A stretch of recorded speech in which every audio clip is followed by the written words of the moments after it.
Welcome back to the Trade-Off Podcast, episode 20. My name is Ryan. And I'm Alex. And today, this podcast is going to help anyone that feels stuck at the moment. They're going to their job and they come home and they're fed up. They know they want to do something else. Their ambition, they got the energy to do something else. They want to make more money. They want to do better, but they just don't know what to do or how to start.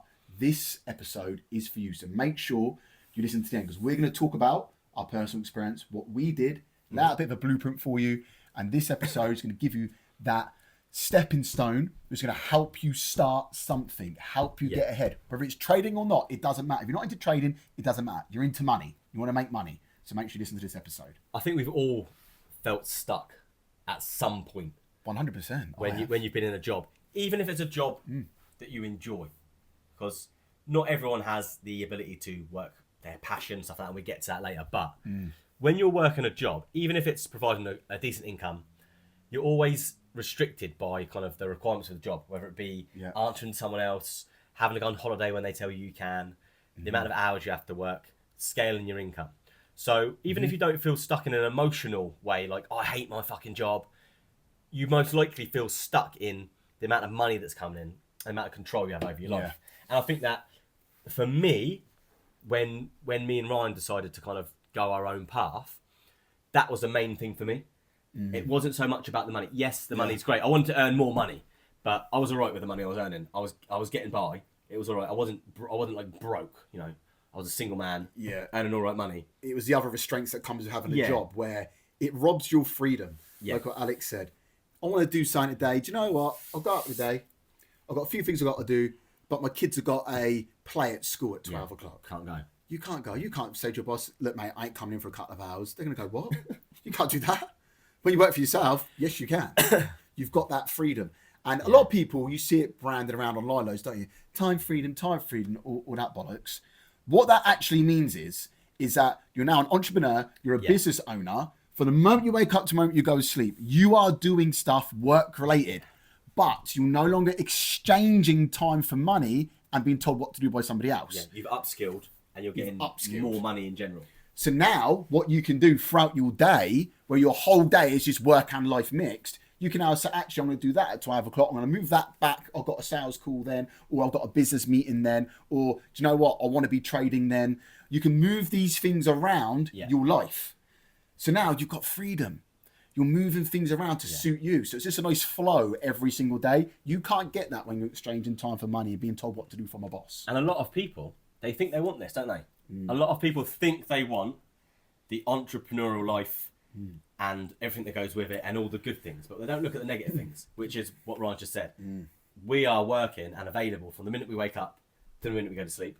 Sometimes I get up in the middle of the night, go for a pee and check my phone too. And answer messages at 3 a.m, and that is the fucking truth. And I wouldn't trade it for the well, because that is the sacrifice. If you don't want to trade your time for money, your whole day will become about work, making money, just become about general life. But throughout that day, you can do all the lovely things that you could not be able to do if you work for someone. For example, Monday, my wife says to me, should we go and catch some lunch today? No worries. Shuffled a few things around, went out for a lunch, bang, done, within 5 minutes. Didn't have to ask any permission from anyone. I didn't have to worry about anything. It's beautiful. You can do whatever you want. And that is the trade-off. Yeah, that is the trade-off. That is the trade-off. That's what comes with it. And I think you need to flip your mindset when you become an entrepreneur. When you get to this stage, obviously, we're going to talk through how to do that and what we recommend, right? Yeah. However, I think it's very important to flip your mindset from I have to I get to. Yeah. Because I see so many people like, I have to pick the kids up from school, or I have to go dinner tonight. It's like, no, you get to. Yeah. Because I don't see any other dads do the school run every day, drop off, pick up. I don't see any other dads go, come on kids, pull a chair up, let's just make dinner, let's just fuck around, let's just do whatever, right? I get to make dinner for my kids. I get to do bedtime. So I don't ever see any of it as kind of a chore. Some days they drive me insane, and I'm like, no. However, I always remain grateful because I know that there's so many people out there that some of you listen to this now, that are feeling sick of where you are, completely stuck, feeling like you're missing out on everything. And you absolutely murder to be in our shoes. So I try not to take it for granted. That luxury of seeing your kids when you want. And if you're single right now, or you've just got a girlfriend, you haven't got any kids, right? You won't be able to resonate with what we're saying. No. But if you start now and you create that lifestyle, that business lifestyle for yourself by having your own business, just starting something, you're going to thank yourself later on when you do get married and do decide to have kids, because that is where it does pay off the most. Yeah. When you got kids, you love your kids, you want to see them grow, you want to spend time with them. Yeah. That's a luxury that we have both had. Yeah, exactly. We can work from home, we can work from anywhere. Sometimes we go for days out when I have like an inset day at school, or if it's half term, I'll chuck my laptop on my bag, off I go. If anything happens, doesn't matter. I'll just crack my laptop out, easy peasy. So you need to think ahead as well. You can't just think, yeah, but at the moment I'm all right, I ain't got kids. Yeah, but is it going to be like that forever? No. And when you've got kids, it's harder to do something. That's it. Because now you've got people that are dependent on you. Yeah, you can't take as many risks. Can't just take a risk and jack your job in. No, you've got to think 10 years ahead. So where does it all begin? So where it began for me is I was a ground worker. Then I moved into supervising in groundworks. And I'll come home every day. I'll be out the door early, home late. I'll come home there and think, I've got to do more. Earn all right money. I had a Mercedes company car, company phone, all my fuel was paid for the vehicle. It was all right. It was good. You know, I could have most probably lived a half decent life. However, I don't want a half decent life. I want a fucking incredible life. And I'm coming home and I'm thinking, I can do more. And it really pissed me off. I'd sit in my bed and at one point I actually cried, like, what the fuck do I actually want to do to improve my life? I know I can do more. I've got it in me. Yeah. And that right there is the hardest part. And a lot of you right now listen to this would be the same. The hardest part is, what is it I'm actually going to do? Yeah. What I'm actually going to start? Where am I going to take myself now to make more money? Because at the moment I need my job, but I've got to be able to do something on the side.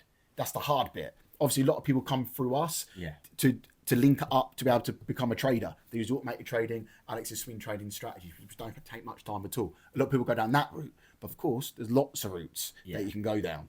But the hardest part is making that jump. You just got to pick something. Yeah. Right? You can't think, but, I love horse riding. I want to do something to do with horses. Mate, look. If you're getting paid a lot of money, at the end of the day, you're not going to really care that much about what you do. No. Because usually people's passions and things that they love doing, they don't get paid much for. No. But if someone said to you, go and be a ground worker like I was, go and dig holes every single day in a pissing down rain shit weather in England, right? Yeah. You'd do that for 10 grand a week. You'll 100%. go, hang on a minute, 2 grand a day, 5 days a week. Digging holes. I can dig holes all day, bruv. Yeah. Tell me where you want me, I will be there. You'll do it, right? And then 10 grand a week, digging holes. You'll do that, right? So, push the passion thing aside. Just think about, look, if I do something half decent that I'm going to be good at and make some incredible money, mate, you're going to soon get a bit passionate about that when you see that money hitting your bank. I always feel it's a bit tongue-in-cheek when people say, like, follow your passion. It's like, okay, let's break it down. My passion's bacon. Yeah, break it down for us, Alex. It's fucking not. It's not. I'm going to break it down. Break it down, But we all see someone on Facebook or someone start a follow my cake page, right? Yeah. And that's really lovely. How much money can you truly earn baking I'm really cakes? fucking happy for you that you love making cakes, because I love eating cakes, and there's got to be someone that makes the cakes. However, what you got to break down is... Leave that shit to Mr. Kipling. How many cakes, number one, do you have to fucking make to replace your income? How many people need cakes? Number two. And number three, you see it with things like Herbalife and all that bullshit, right? People start something and your friends and family want to support you. So what does all your friends and family buy Herbalife? They all buy cakes. Yeah. And then it all drops off. And after that, you're just making the odd cake left, like one over here for a birthday party. Kids party and stuff like that. Some christening cakes, right? Whatever.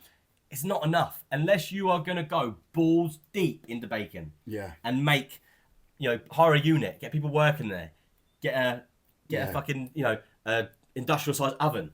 There's no money to be made in fucking bacon.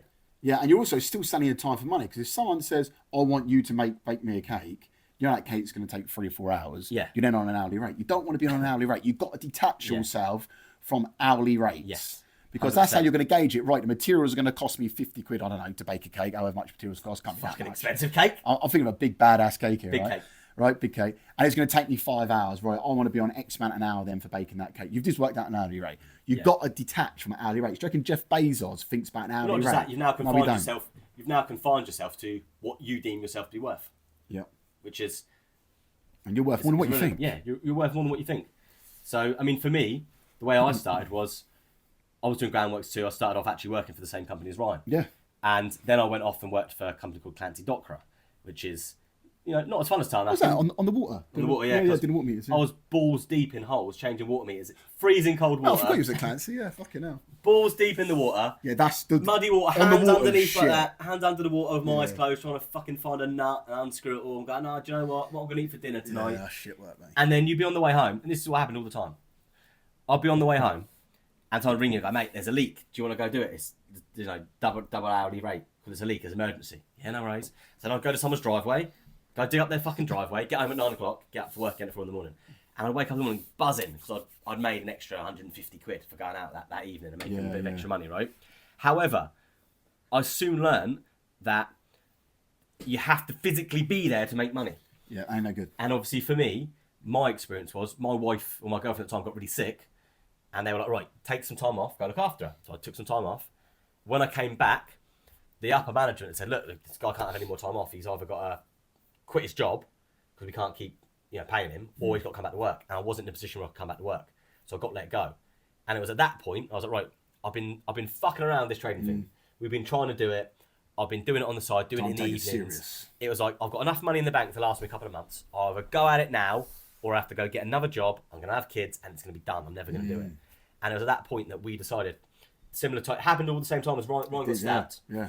I lost my job, and we were both just sat there, basically holding our dicks, like, what the fuck do we do? And we're like, we either got to fold into mediocrity or and go and get a job, or just fucking go hard. And we did. We went hard as a motherfucker. Go hard. Because when you burn the boats, you got to take the island. That's it. There's no going back. There's no going back at all. And that's the mindset you got to have. You might be thinking, yeah, but I don't know what I want to do. Just try something. Loads of things aren't going to work out. We tried loads of stuff, hasn't worked out. But you cannot score if you're not shooting. You're going to miss loads. But then you've got to just start something. That's the hardest bit, is to start something. And you'll be looking around saying, oh yeah, but I don't like that. I don't like this. I know someone, right? They had 2 kids, didn't have a job. They got sacked, right? And he went, I can't get a job. I went, fucking hell, mate. Tesco's are hiring. Yeah, McDonald's. No. I don't want to work there. I want to work in this niche. I was like, mate, who gives a fuck? Work there until a job comes up in the niche that you want. I think it's like accountancy or something. And I said, you might not be able to get an accountancy job right now. Who gives a fuck? Just go and get a job. Like, you just got to do something. Get that money in. Don't be so emotional about it and so temperamental. Oh no, but I don't want to do stuff. Bang, get a job, make money, let's go. You got to try something. You have to take action immediately. Otherwise, all the time you're sitting around doing fuck all. What are you learning? Nothing. What action are you taking? None. You're just going to keep having the same routine every single day. It's like a story about that. Like my neighbour. Tell me a story. Talked about earlier. Yeah. So Wiggle. Yeah, not the strip club in Portsmouth. My neighbour started Wiggle, the cycle shop. You may have heard of it. It's a big company. In a shed in his garden. He does not have any interest in cycling. He just understood that bikes cost a lot of fucking money. If he was to buy the parts or refurbish the parts, create bikes for people, bespoke bikes, and sell them, he could create a lot of money. Yeah. Then he found out that it was very hard to come by parts for bikes, especially online. So when the whole online thing happened, that boomed. Bear in mind, it was just him and another guy in a shed. He had no interest in bikes. He's told me this. He doesn't fucking cycle. I've lived next door to him. He just knew he could make money. And I've never seen a fucking bike. But I tell you what he has got, Porsches everywhere. Yeah. And the reason is, he said, I knew what I wanted from life. I knew what I wanted. However, I didn't know how to get there. So he found a way to generate money. He's now sold that company for, I think it was excess of like 30, 40 million quid. You just got to find that vehicle. Yeah. Don't get too hung up on what that vehicle is. Obviously, it's got to be something half decent. Yeah, but now he gets to follow his passion. You know, drives around the country. You don't want to follow Bonnie Blue's vehicle. Get railed. She exchanged a lot for money, including morals. Yeah, fucking hell. But you've got to find something which is half decent, but you've got to move away from the whole passion thing, because you'll be looking around forever. How can I monetize this? What I want to do? I'm about to monetize it later on when you've already got money. Now, right, I can build something around my passion. But first, just figure something that can scale. Something that can scale and just go for it. With the trading, you can scale it up. People come in, they get set up within a week, boom, done. On a Zoom call, they're set up, they're ready to trade. Then what do? To scale it, they get funded trading accounts. All you need to do to scale your trading is get more money under management. That's where the prop firms come in. And prop firms fund the traders. No extra work, no extra time. They're not exchanging their time for money. They're just scaling up their funded trading accounts. Now they're making more money using the exact same amount of time that they were using previously. That is a scalable business. And people always talk to me about trading. Oh, mate, that's great. And it's like, as if trading is a huge passion of mine. And it's not. I don't get a buzz. I don't get a hard on from trading. Never did. No, it was interesting, but it wasn't a passion of mine, right? And I think that's where people really do get hung up. They get really, really interested in following their passion. But I tell you what, you'll fucking soon become passionate about something if it's earning you 10, 20, 30 grand a week, right? You will. If you could clean toilets and earn 30 grand a week, You'd be fucking loving it. You would be singing all day, scrubbing those loos. That's it. And 30 grand hits your bank on a Friday, but woo, bring on more toilets. So stop looking at trying to make money from your passion and trying to find out what makes money, and then follow that, and that will become a passion. You'll soon enjoy it. You'll soon enjoy it, yeah, especially once those paychecks hit your bank. You really will. And that's what you're here for, right? You're here because you want to make more money. You want a better life. The money unlocks the better life. A lot of people don't like talking about money. I find that strange. Yeah. Because that is literally, the more money you have, the better life you can live. The more you can support your family and your friends they need support, the easier it is to solve a lot of life's problems. Yeah.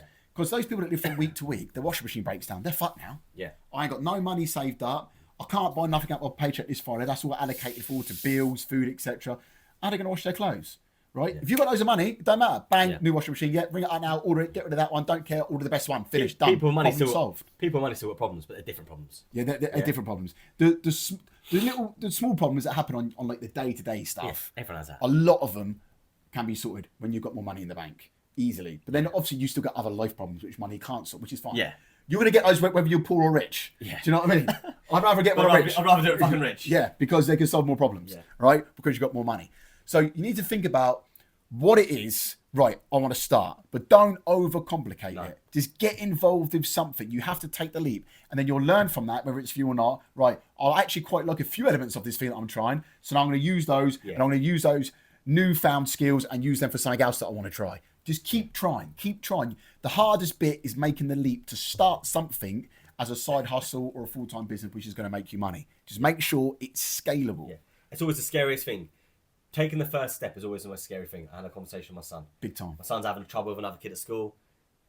My little one was going to beat him up. I said, no, you've got to let your brother handle his own problems.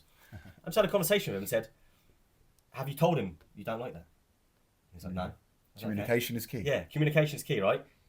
I said, you just got to start standing up for yourself. He said, but what if? I said, but it doesn't matter what if, because you know the other alternative. If you don't stand up for yourself, it's just going to carry on. And he come back from school the other day. I stood up for myself, Dad. I told him, stop it. Don't like that. Leave me alone. Guess what? No problem since. And the hardest thing for him was not actually saying, stop that. I don't like that. It was the thought of actually starting and standing up for himself. And now he's like, don't give a fuck. Yeah, you just got to get started. Fuck the fear. Take a leap. Nothing bad's going to happen. What is it they say? Fear is a mile wide and an inch deep. It looks really scary, but when you step into it, it's not actually a mile wide and an inch deep. Sounds like a Forrest Gump line, doesn't it? It does sound like a Forrest Gump line. And overall, you need to think, are you in the following your passion game or are you in the money-making game? That's it. That's all you got to think about. What game am I in life? Do I want to follow my passion, which may not make you that much money, but you might be a bit happier doing it? That's fine. And then you just have a mediocre life, normal car, normal house. But if you want luxuries in life and you really want to take care of people around you, you've got to be in the money-making game. It comes down to a mindset, though, of being a winner or a loser. That's it. If you want to win, if you see these athletes, if you see professionals, right, they will win at any cost. They don't care what it is, because the goal is not to have X, Y, or Z or to feel a certain way. The goal is to win. And that's what they want. So it doesn't matter how they feel. It doesn't matter how they get there or how difficult it was or what vehicle they used to get there. They want to win. That's it. If you told Ronaldo that he could be the most successful fucking astronaut in the world and that's what he wanted to do, he would have tried to do it no matter what. Doesn't matter what the vehicle was. Yeah, it's just a mindset thing. Yeah, mindset. 100%. And anyone can have that mindset. At first you think, but I'm not that type of person. No, that's a weak mindset. Yeah. Like, you can convert yourself into being a winner. Start off, the easiest thing you can do is get in a routine of just going to the gym. Yes. Once you've been doing that for a few months, on the same day you said you was going to go every single week, whether it be 2, 3, 4 times a week, it don't matter. But if you do that consistently and religiously, you're going to be feeling good about yourself. You're going to be thinking, fucking hell, I'm starting to look good. I'm looking better. I'm eating healthier. Feeling better. Drinking more water, which is going to make your mind more clear. You are going to start to feel like a winner. Trust me. 100%. It's just all a mindset thing. And it's easy to think you're not a winner when you don't feel like you're winning in life. Because when you're in a bit of a negative place, you only think about negative shit. You've just got to keep the commitments that you said to yourself. That's the quickest way to become successful. Yeah. Set a time you're going to get up. Set a time you're going to train. Set a time you're going to do your education. Set a time you're going to go to bed. If you consistently do those simple steps, you're going to get better. It's impossible to do things every day and not improve. Yeah, you're going to improve. And I've said this a million times. Before you become a success, you first need to become the type of person that can be successful. 100%. Otherwise, how can you become a success? It's not possible. So stop trading time for money. Stop thinking about following your passion. Because are you in the passion game or are you in the money-making game? Money.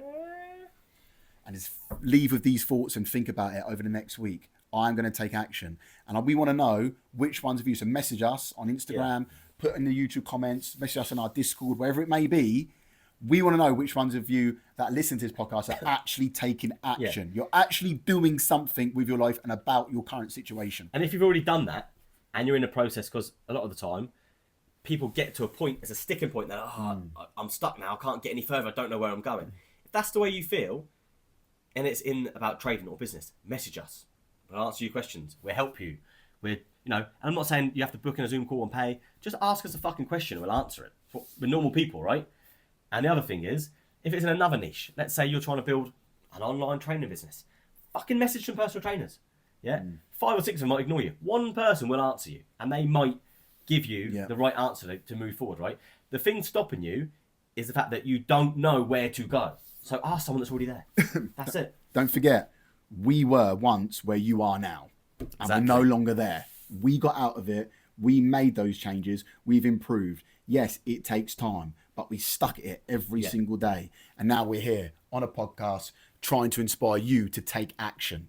So take action. Don't stay where you are, because nothing will change. And in 5, 6 years' time, 7 years' time, 8 years' time, however many years it's going to be, you're going to be in the exact same place that you are now because you didn't make that jump. You didn't attempt to make any changes because you're too scared. Don't be scared. Don't be a loser. Just fucking go for it. And things will work out. It might take longer than what you think, but something will work. And you're going to thank yourself that you took that step and you took action. Most importantly, stop being a little bitch. Stop being a little bitch. Thanks for tuning in as always. We'll catch you next week.